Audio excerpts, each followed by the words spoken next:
Hi, I'm Harry. And I'm Austin.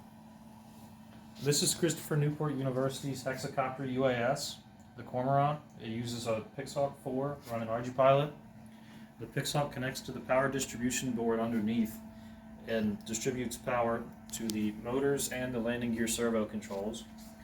The GPS and telemetry radio connect directly to the Pixhawk and interface with Mission Planner.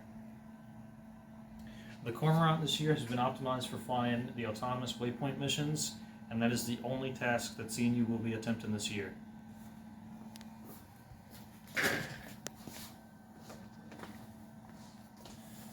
The Cormorant has been in developmental testing since January.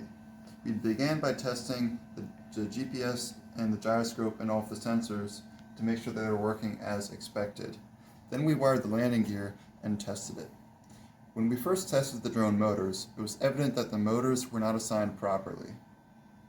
After this initial testing phase, we began our test flights.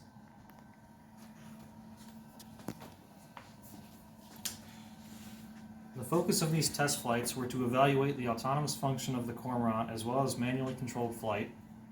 Test flights featured an average of 6 to 8 waypoints across 14 total flights. The Cormorant reached each waypoint assigned for a total of around 85 successful waypoints, and both autonomous and manual flight were considered stable.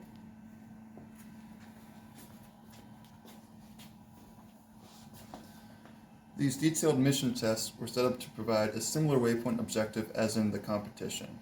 One minor problem that we encountered was the autonomous altitude was set too high originally, and the altitude had to be reduced in order to stay within a safe airspace. Thank you.